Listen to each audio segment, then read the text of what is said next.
Chapter 5: Variations of Peacebuilding Practices. Welcome to Chapter 5, where we will explore different variations of peacebuilding practices. Each approach offers unique methods and perspectives, allowing peacebuilders to choose the most effective strategies for their specific contexts. First is restorative justice. What is the definition of it?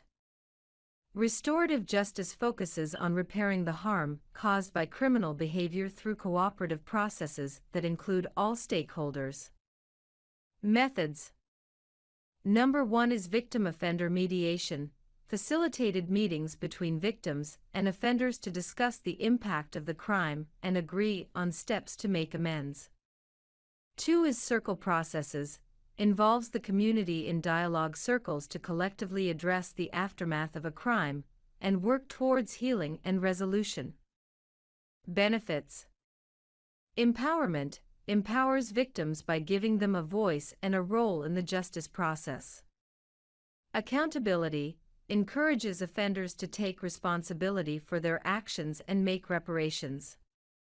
Community healing strengthens community ties by fostering collective problem-solving and reconciliation. Second is transformative mediation. Transformative mediation aims to transform the relationships and interactions of the parties involved in conflict, rather than just settling the specific dispute. Let me tell you about the principles. 1. Empowerment. Helping parties gain clarity and control over their own situations. 2. Recognition, encouraging parties to understand and acknowledge each other's perspectives and feelings. The process is facilitator role. Mediators guide the process without imposing solutions, focusing on enhancing communication and understanding. Outcomes focuses on relationship transformation, leading to sustainable peace and conflict resolution.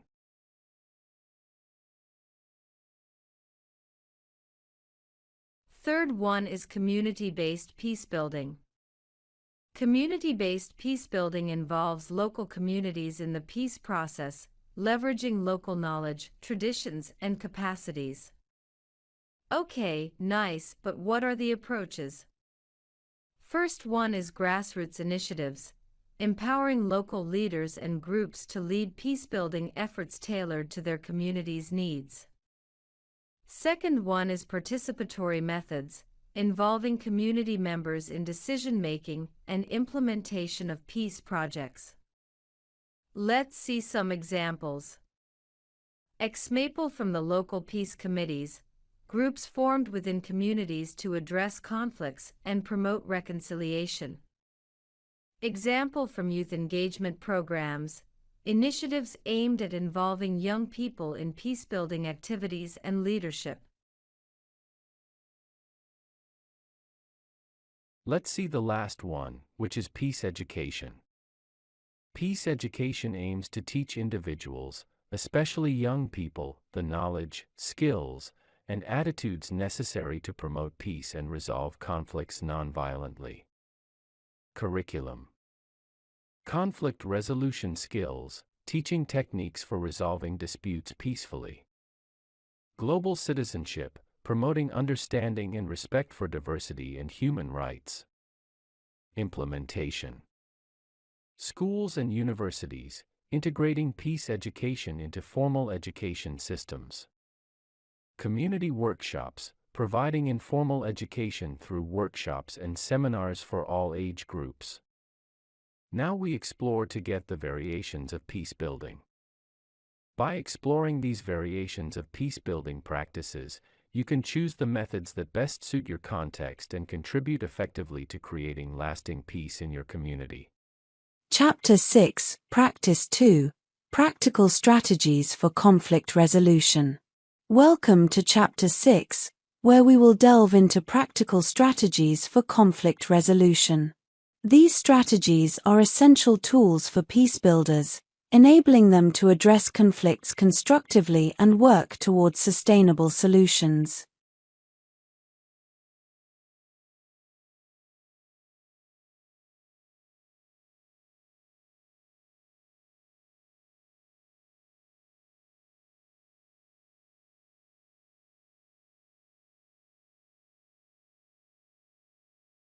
Strategy 1 is negotiation techniques.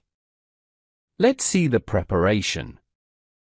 First thing is understanding interests, identify the underlying interests and needs of all parties involved. Second is setting objectives, define clear and achievable goals for the negotiation process. What should we do during negotiation? Of course, the first thing everyone should do is active listening, pay attention to what the other party is saying without interrupting or judging. The second thing you need to do during negotiation is build rapport, establish a positive relationship by showing respect and empathy. The third important thing is seeking win-win solutions, aim for solutions that satisfy the interests of all parties. You knew now what you should do during negotiation? Let's see what is required from us post-negotiation. Follow-up. Simply you need to ensure that agreements are implemented and maintain open communication to address any issues that arise.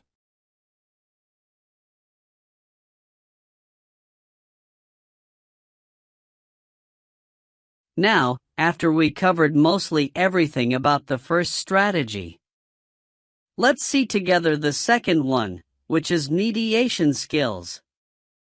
What do you think is the role of the mediator? I'd appreciate it if you thought about it, but let me tell you, first role is neutral facilitation, guide the process without taking sides or imposing solutions. Amazing, that's it? No, the second role is encouraging dialogue. Help parties communicate effectively and express their concerns and needs.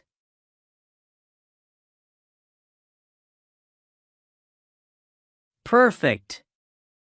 Do you think you have these skills? Until you think about it, let's discover together the mediation process. Number 1 is introduction. We need to explain the mediation process and set ground rules.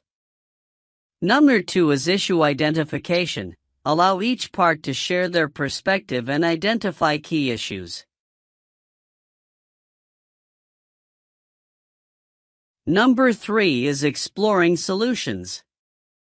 Brainstorm possible solutions and evaluate their feasibility. Agreement. Facilitate the drafting of an agreement that is acceptable to all parties.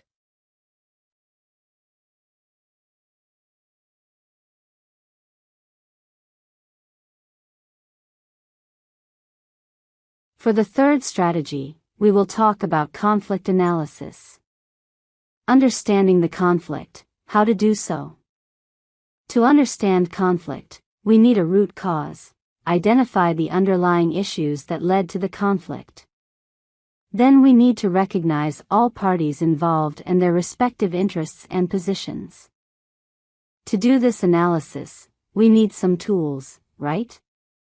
So first tool is SWOT analysis, assess the strengths, weaknesses, opportunities, and threats related to the conflict.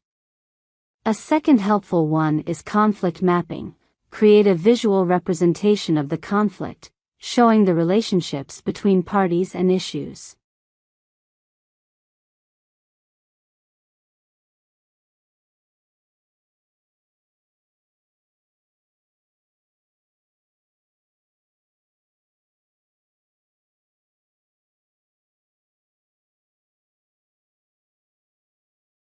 Now, after gathering all the previous information, let's focus on the application. Strategic planning. Use the analysis to develop strategies for conflict resolution and peace building.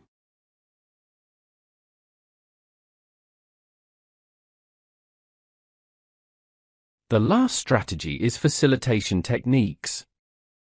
Firstly, creating a safe space. How do you create this safe space? Simple, let me tell you how to do so. First is ground rules. Establish rules for respectful and constructive dialogue. Second, inclusive environment. Ensure that all voices are heard and valued.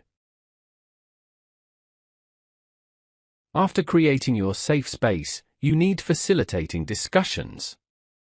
To facilitate these discussions, you need number 1, guiding the process. Keep the discussion focused and productive. 2, encouraging participation. Engage all participants and encourage active involvement. 3, managing conflict. Address any tensions or disagreements that arise during discussions.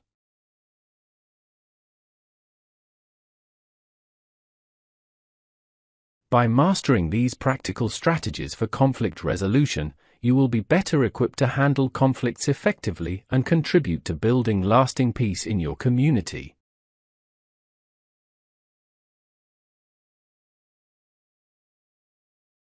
We continued the journey together and achieved our last chapter and practice 3, which is community engagement in peacebuilding. Welcome to our last chapter of our peacebuilding video training, where we will explore community engagement in peacebuilding. Engaging communities is crucial for creating sustainable peace, as it ensures that peacebuilding efforts are inclusive, participatory, and locally owned.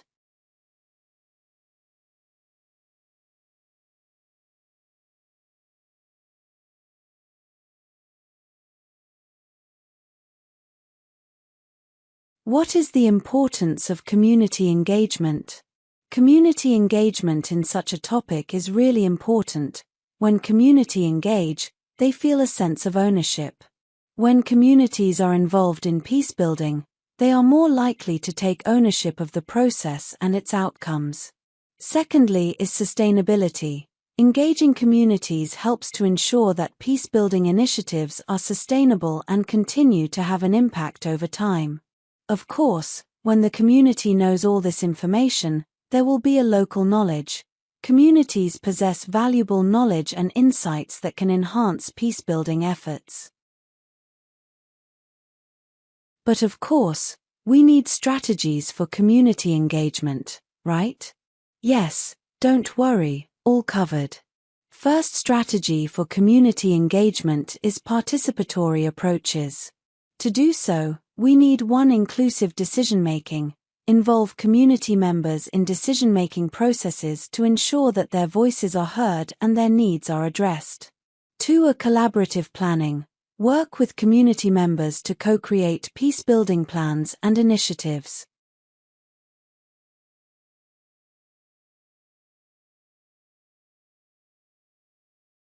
Second strategy is capacity building. To achieve this strategy, we need to do the following. To provide training and education. Providing training and education to community members to enhance their peacebuilding skills and knowledge.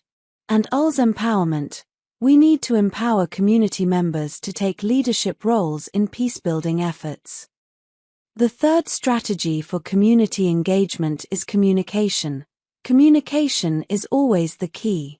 How do you achieve successful communication? First, transparent information sharing. Keep the community informed about peacebuilding activities and progress. Second is feedback mechanisms.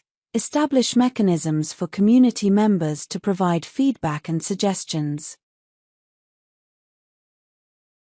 Let's see together some examples of community engagement. Example from a local peace committees.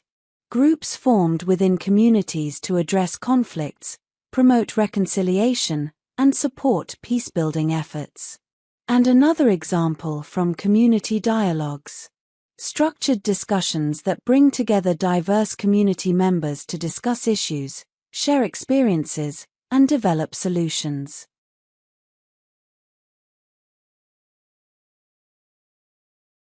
Youth and women's involvement. Youth programs try to engage young people in peacebuilding through education, leadership development, and community service. Women's groups. So nice to support the involvement of women in peacebuilding, recognizing their unique perspectives and contributions. By actively engaging communities in peacebuilding, you can create more inclusive, participatory, and sustainable peacebuilding efforts. This chapter provides practical strategies and examples to help you effectively engage with communities and foster lasting peace.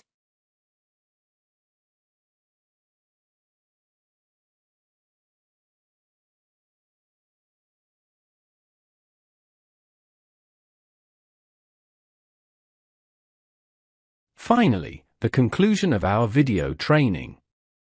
Welcome and congratulations, you have achieved conclusion of our training session on the peacebuilding. Let's summarize the key points we have covered and reflect on how you can apply these insights and practices in your context. The key takeaways of this video training. Number 1 is understanding peacebuilding. We explored the definition, significance, and key principles of peacebuilding, including dialogue, reconciliation, and non-violent conflict resolution. Number 2 is mindfulness for peacebuilding. We learned about the benefits of mindfulness and meditation for peacebuilders and practiced basic mindfulness techniques. Not only this, but we also discussed negotiation, mediation, conflict analysis, and facilitation techniques that are essential for resolving conflicts constructively. The last thing we talked about was community engagement. We highlighted the importance of engaging communities in peacebuilding and provided strategies and examples for effective community involvement.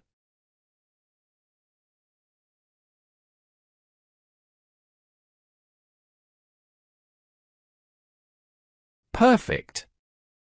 You attended this course, so how to reflect and apply what you have learned? Let me tell you, first thing you need to do is personal reflection. Reflect on how the principles and strategies discussed can be applied in your personal life and community. Consider what steps you can take to promote peace and reconciliation. The second thing you need to do is community action. Think about how you can engage your community in peacebuilding efforts. Identify potential partners and resources to support your initiatives. Last thing we encourage you to do is ongoing learning. Peacebuilding is an ongoing process. Continue to learn, practice, and refine your skills and knowledge. Stay informed about new developments and best practices in the field. To continue and achieve the expected results, we need your help. Peacebuilding requires collective action and collaboration. Join local, national, and international efforts to promote peace and reconciliation. Be an advocate for policies and practices that support peacebuilding and address the root causes of conflict. Use your voice and influence to make a positive impact. Lastly, we ask you to stay committed. Building peace is a long-term commitment. Stay dedicated to the principles and practices of peacebuilding and inspire others to do the same. Please don't stop. By the end, we would like to thank you for joining us on this journey and look forward to see your achievements.